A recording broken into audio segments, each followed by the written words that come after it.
सास का घूंघट पार्ट 4। अब तक हमने देखा कि देविका के ससुराल के आदमी औरतों को घर के अंदर नहीं आने दे रहे हैं। देविका उन्हें पुलिस में जाने की धमकी देती है, जिससे पूरे गांव में अफरा तफरी मच जाती है। तभी गांव का एक आदमी सरपंच को बुलाकर ले आता है। सरपंच उनके घर के बाहर का नज़ारा देखकर कहते हैं, जोगिंदर जी, ये आपके घर की औरतों ने कैसा हंगामा मचा रखा है। आपका घर तो संस्कारों की मिसाल था, लेकिन ये मैं क्या देख रहा हूँ। आपके घर की किसी औरत ने घूंघट नहीं कर रखा। अब सरपंच जी, हमारे घर की औरतों को इस देविका ने बहकाया है। हमने पहले ही इन सबको चेतावनी दी थी कि अगर ये घर से बाहर गई तो हम इन्हें घर में नहीं आने देंगे। अब ये देविका हमें धमकी दे रही है कि पुलिस को बुलाएगी। क्या? पुलिस? इस गांव का बरसों पुराना इतिहास रहा है। इस गांव में कभी पुलिस नहीं आई। गांव के सभी फैसले हमने मिलजुल कर किए हैं। जोगिंदर, तुम्हारे घर का फैसला पंचायत करेगी। सरपंच जी, आपने ठीक कहा। पंचायत दोनों तरफ की बातें सुने और जो भी फैसला पंचायत करेगी वो हमें मंजूर होगा। तो ठीक है, आज दोपहर को सभी गांव की चौपाल पर इकट्ठा होंगे और वहीं तुम्हारे घर का फैसला होगा। सरपंच वहां से चला जाता है। घर के आदमी घर के अंदर जाकर दरवाज़ा बंद कर लेते हैं और घर की औरतें वहीं घर के बाहर पेड़ के नीचे बैठ जाती हैं। तभी विमला कहती है, देविका बहू, तुम्हें भूख लगी होगी ना? नहीं माँ जी, मुझे भूख नहीं लगी, मैं ठीक हूँ। बहू, तेरा बच्चा छोटा है अभी, तुझे भूखा नहीं रहना चाहिए। वेदा, सुजाता, जाओ पास में जो पंडित जी का बाग है ना, वहाँ से कुछ फल तोड़ लाओ। वीना और सुजाता पास के बगीचे से खूब सारे फल तोड़ कर ले आती हैं। सभी औरतें फल खाती हैं। तभी देविका कहती है, आप सब घर से बाहर निकली, घूंघट उतार दिया तो इन मर्दों की इज्जत चली गई, लेकिन हम सब घर के बाहर भूखे प्यासे बैठे हैं। इस बात पर इन अहंकारी मर्दों को शर्म क्यों नहीं आ रही? हाँ देविका, तुम ठीक कह रही हो। अगर हम मर भी जाए ना, तब भी इन मर्दों के लिए इनके बनाए गए नियम कानून ही अहम रहेंगे, हम नहीं। सुजाता भाभी, मुझे तो सबसे ज़्यादा सचिन पर गुस्सा आ रहा है। उसने मुझसे लव मैरिज की थी, क्या क्या वादे किए थे कि मेरा साथ कभी नहीं छोड़ेगा, और आज उसने मेरा साथ छोड़ दिया। अपने बच्चे को एक बार भी नहीं देखा उसने। देविका, वो शुरू से ही ना डरपोक रहा है, लेकिन इन सारी बातों को छोड़ो। मुझे तो इस बात की चिंता हो रही है कि पंचायत में न जाने क्या फैसला होगा। पता नहीं वो इंसाफ करेंगे भी या नहीं। वीना दीदी, आपको अभी भी पंचायत से इंसाफ मिलने की उम्मीद है? अगर इस गांव की पंचायत में सच में इंसाफ करने की भावना होती तो सरपंच जी अभी हमें घर के अंदर जाने देते। देखा नहीं कितना जहर उगल कर गए हैं हमारे खिलाफ। तो बहू, अब हम क्या करेंगे? पंचायत तो हमारे खिलाफ ही फैसला सुनाएगी। पहले तो हम अपनी सारी बातें रखेंगे। अगर ये लोग नहीं माने तो आपको वही करना होगा जो मैं कहूँगी। लेकिन एक बात आप याद रखना, किसी भी सूरत में हम झुकेंगे नहीं, क्योंकि हम सही हैं। देविका सभी औरतों को समझा रही थी। तभी वहाँ एक गांव वाला आता है। आप सभी को पंचायत में बुलाया है। उस गांव वाले की बात सुनकर सभी औरतें पंचायत में पहुंचती हैं। वो देखती हैं कि उस पंचायत में सारा गांव इकट्ठा हो गया है। बहुत सारी औरतें लंबे लंबे घूंघट करके वहां आई हुई हैं। तभी पंचायत की कार्यवाही शुरू की गई और घर के आदमियों से पूछा गया कि वो घर की औरतों को घर में क्यों नहीं रखना चाहते। हमारे घर की औरतें ना तो घूंघट उतारती है और ना ही किसी डॉक्टर से इलाज करवाती है, और हमारे मना करने के बाद भी इन सब ने घर से बाहर कदम रखा, हमसे ऊंची आवाज़ में बात की। हमने इन सबको चेतावनी भी दी, लेकिन इन्होंने हमारी बात नहीं सुनी। अब ये सभी औरतें हमारे घर में नहीं रह सकती। अब औरतें अपना पक्ष रखें। ये कानून की किस किताब में लिखा है कि औरतों को घूंघट करना चाहिए? और अगर मेरे ससुराल की औरतें मुझे डॉक्टर के पास ना लेकर जाती तो ना मेरा बच्चा जिंदा बचता और ना ही मैं। लेकिन दाई अम्मा से हम इलाज करवा रहे थे ना। दाई अम्मा को कुछ समझ में नहीं आ रहा था। देविका का इलाज दाई अम्मा के बस की बात नहीं थी। काफी देर तक दोनों पक्षों में बहस चलती रही। दोनों एक दूसरे पर आरोप प्रत्यारोप लगाते रहे, लेकिन दोनों पक्षों की बात सुनने के बाद पंचायत ने जो फैसला लिया उसके लिए तो देविका पहले से ही तैयार थी। दोनों पक्षों की बात सुनने के बाद पंचायत ने यह फैसला किया है कि सारी गलती महिलाओं की है। अगर वो अपने अपने पतियों से माफ़ी मांग लेती है और वादा करती है कि भविष्य में कभी ऐसी गलती नहीं दोहराएंगी, तो वो घर के अंदर प्रवेश कर सकती हैं। हमें पंचायत का फैसला मंजूर नहीं है। हमने कोई गलती नहीं की जो हम माफ़ी मांगे। और किस बात का वादा करें हम? हमने देविका की जान बचाई है, तो आप हमसे भविष्य में किसी की जान ना बचाने का वादा ले रहे हैं क्या? अगर तुम्हें पंचायत का फैसला मंजूर नहीं है तो तुम सबको घर में नहीं पुरानी हवेली में रहना होगा, जो अब खंडहर बन चुकी है। यह खंडहर तुम्हारे घर के सामने ही है। सरपंच जी, आपका फैसला सही नहीं है। एक बार और सोच लीजिए इस फैसले के बारे में। ओ शहर की छोरी, 4 किताबें क्या पढ़ ली, हमें सही गलत का पाठ पढ़ाएगी? तुझे पता नहीं कि पंचायत का फैसला यहाँ सदियों से चलता आया है और लोग उसी को मानते आए हैं। अच्छी तरह जानती हूँ सरपंच जी। अगर मैं चाहूँ तो आपके इस फैसले को कोर्ट की चौखट तक ले जा सकती हूँ। पुलिस को बुलाकर अभी घर के अंदर जा सकती हूँ। पंचायत और घर के आदमियों की शिकायत पुलिस में कर सकती हूँ और अपने बच्चे को उसका हक दिलवा सकती हूँ। लेकिन नहीं, मैं ऐसा नहीं करूँगी। मैं उसी खंडहर में रहूँगी और इस गांव के आदमियों को दिखा दूंगी कि औरत खंडहर को भी महल बना सकती है, और वो भी बिना किसी आदमी की मदद के। सारे गांव की औरतें देविका की बातें सुनकर हैरान हो जाती है। उनका जीवन घूंघट और घर के 4 दीवारी के बीच में ही था। कोई औरत अपने हक के लिए पंचायत से भी टकरा सकती है, ये बात उन्होंने पहली बार सुनी थी। अब देविका घर की औरतों के साथ खंडहर में चली जाती है। माँ जी, ये खंडहर तो काफ़ी पुराना है। भाभी, खंडहर पुराने ही होते हैं। मुझे तो डरावना भी लग रहा है। मैं डर की वजह से कभी इस खंडहर के आसपास भी नहीं आई, लेकिन मुझे क्या पता था कि एक दिन इसी में रहना पड़ेगा। ये तो टूटा फूटा भी पड़ा है। माँ जी, एक काम करते हैं, ये खंडहर तो काफ़ी बड़ा है, इसलिए एक हिस्से की साफ सफाई करके उसे ही रहने लायक बना देते हैं। बाद में धीरे धीरे पूरा खंडहर ठीक कर लेंगे। हाँ बहू, तुम ठीक कह रही हो। विमला भाभी और मैं इस खंडहर के टूटे हुए हिस्सों पर मिट्टी और ईंटें लगा देते हैं।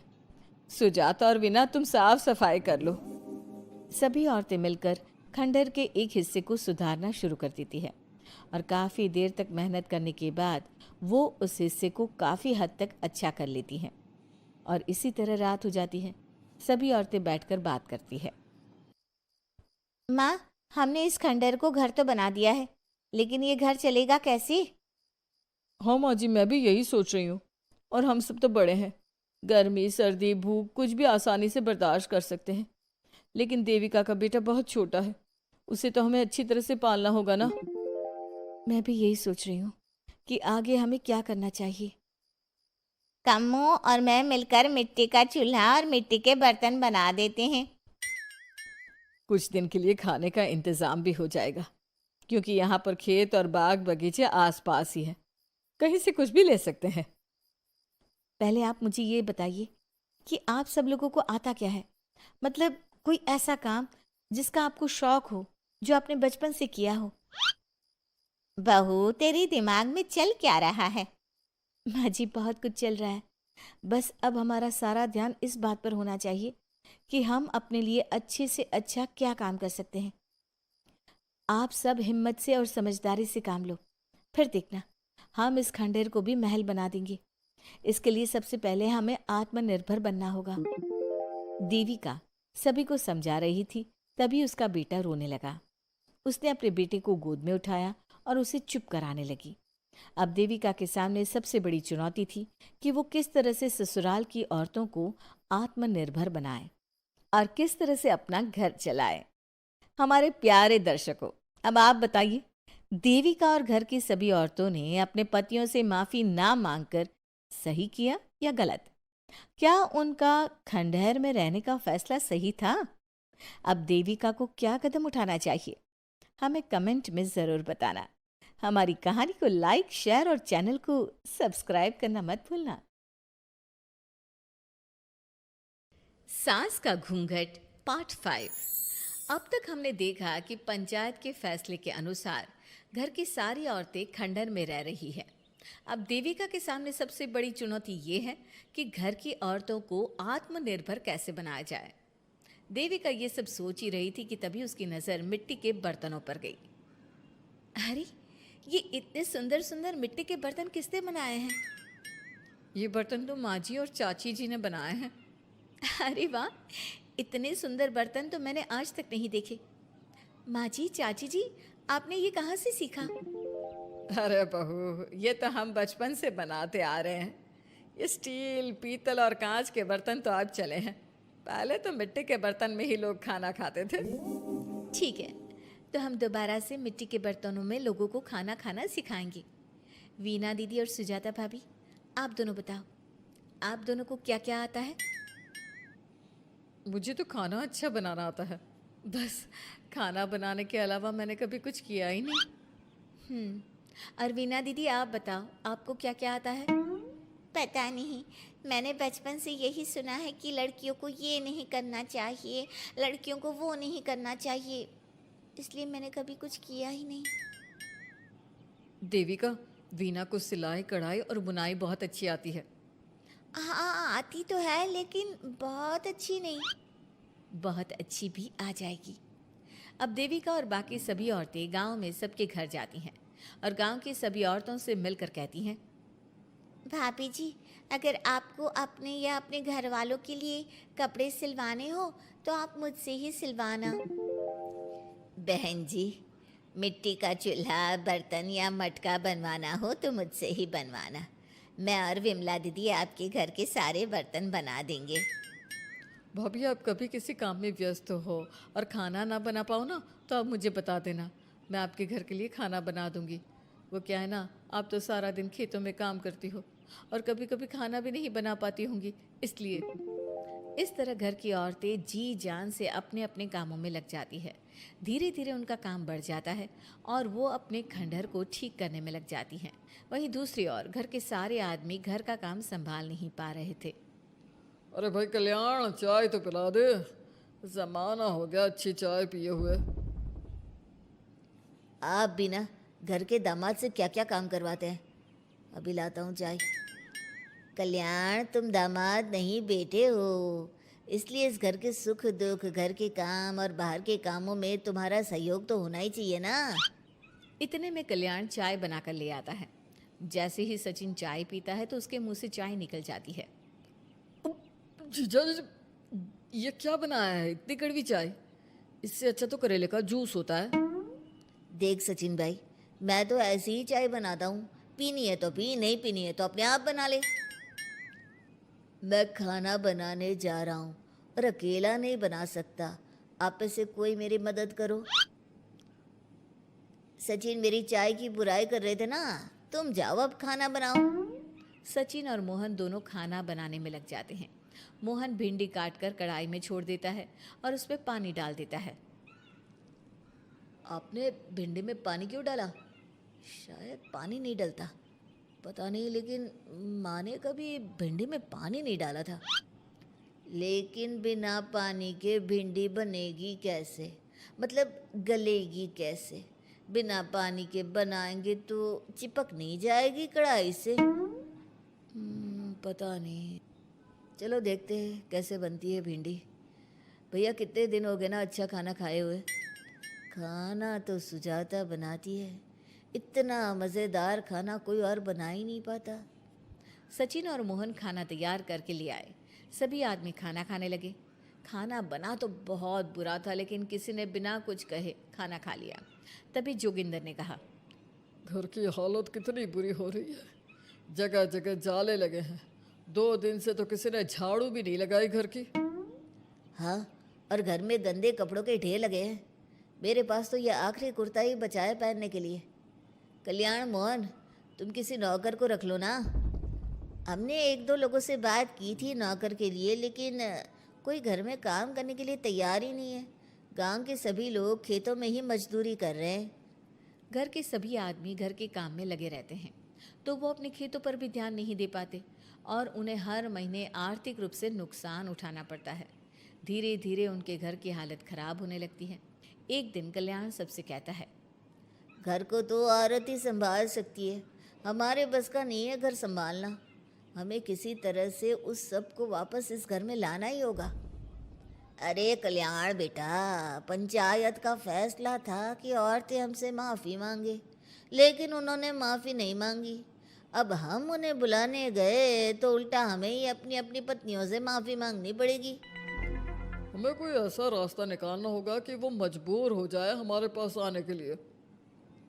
बापू, उन सभी ने अपने अपने काम शुरू कर दिए हैं, क्यों ना हम सबके काम में नुकसान कर दे, इससे वो मजबूर हो जाएंगे हमारे पास आने के लिए। भैया, ये कैसी बात कर रहे हो? इससे वो मजबूर नहीं होंगी बल्कि और भी ज़्यादा गुस्सा हो जाएंगी। मैं तो बोल रहा हूँ शराफत से जाकर माफ़ी मांग लेते हैं। मुझे यकीन है कोई माफ़ करे ना करे, माँ तो ज़रूर हमें माफ़ कर देंगी। नहीं सचिन, अगर हमने माफ़ी मांगी तो ये सारी औरतें हमारे सर पर चढ़कर नाचेंगी। हमें इनके सामने छोटा नहीं होना है। मोहन, कल्याण, तुम दोनों आज से ही काम शुरू कर दो। बस फिर क्या था, घर के सभी आदमी लग गए काम पर। मोहन और कल्याण रात को खंडहर में पहुंचे और उन्होंने सारे मिट्टी के बर्तन तोड़ दिए। उसके बाद वीना ने जो कपड़े तैयार करके रखे थे वो सारे कपड़े उन्होंने फाड़ दिए। सुबह जब घर की औरतों ने ये सब देखा तो परेशान हो गई। अरे, ये सारे बर्तन किसने तोड़ दिए? माँ, किसी ने मेरे सिले हुए कपड़े ही फाड़ दिए। ये हरकत कौन कर सकता है? और कौन करेगा भाभी, ये सब उन आदमियों की हरकत है। जब किसी तरह से हमें झुका नहीं पाए तो हमारे काम बिगाड़कर हमें परेशान कर रहे हैं। सभी औरतें दुगनी तेजी से काम में लग गई। उन्होंने दिन रात मेहनत की और उस खंडहर को महल की तरह बना दिया। उनके काम की तारीफ सुनकर दूर दूर के गांव से लोग आने लगे और उनसे अपना काम करवाने लगे। एक दिन सभी औरतें बैठकर खाना खा रही थी, तभी विमला ने देविका से कहा, देविका, हम कभी सोच भी नहीं सकते थे कि हम अपनी मेहनत से अपने लिए इतना बड़ा और इतना अच्छा घर बना लेंगे। देविका बहू, आज हमें इस बात का एहसास हो रहा है कि हम तो सिर्फ सांस ले रहे थे, जीना तो हमें तुमने सिखाया है। मुझे तो अब भी यकीन नहीं हो रहा कि मेरे पति की पहचान के अलावा भी मेरी कोई पहचान है। गांव के सब लोग मुझे सिर्फ मोहन की पत्नी के रूप में जानते थे, लेकिन अब सारा गांव मुझे जानता है। देविका, मैं कुछ ही दिन में इस गांव में एक अच्छा सा होटल खोल लूँगी और मैं एक बुटीक खोलूँगी। मैं यहाँ गांव की लड़कियों के लिए एक स्कूल खोलना चाहती हूँ, यही मेरा सपना है। सभी औरतें खाना खाकर सो जाती है। रात बहुत ज़्यादा हो गई है, लेकिन देविका को नींद नहीं आ रही थी। तभी उसे किसी के कदमों की आवाज़ सुनाई दी। पहले तो देविका थोड़ी डर गई, लेकिन उसने हिम्मत करके उठकर देखा तो उसके सामने सचिन खड़ा था। सचिन, तुम यहाँ क्या कर रहे हो? कहीं तुम मेरा कोई नुकसान तो करने नहीं आए? मेरे पास तो किताबों के अलावा कुछ नहीं है, फाड़ना चाहो तो फाड़ सकते हो। देविका, मैं तुम्हारा कोई नुकसान करने नहीं आया हूँ, बस तुमसे माफ़ी मांगने आया हूँ। क्या? रात के अंधेरे में चोरों की तरह तुम मुझसे माफ़ी मांगने आए हो? प्लीज़ देविका, माँ और चाची को समझाओ कि वो बापू और चाचा जी से माफ़ी मांग ले और तुम सबको लेकर घर आ जाए। सचिन, तुम भी तो अपने बापू और चाचा को अपने साथ ला सकते थे ना, और माँ और चाची से माफ़ी मंगवा सकते थे ना।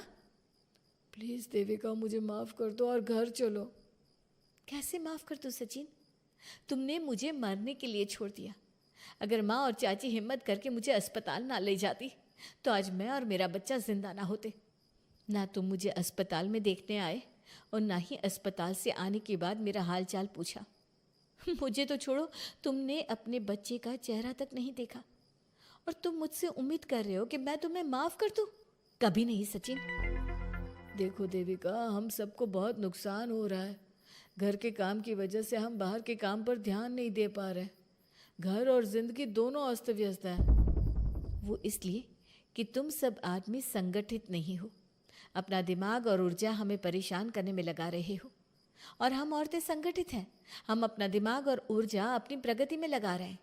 इसलिए हमने खंडहर को भी महल की तरह कर दिया और तुम्हारी हवेली खंडहर की तरह लगती है। सचिन देविका से बार बार माफ़ी मांग रहा है। क्या सचिन को अपनी गलती का सच में पछतावा है या फिर ये घर के आदमियों की कोई नई चाल है? ये जानने के लिए आपको हमारे आने वाले एपिसोड का इंतज़ार करना होगा। और हाँ, कमेंट करके हमें ये भी ज़रूर बताइए कि क्या देविका को सचिन को माफ़ कर देना चाहिए? क्या उसे सब कुछ भूल कर सचिन के साथ अपना घर बसाना चाहिए या फिर सचिन को भूल जाना चाहिए?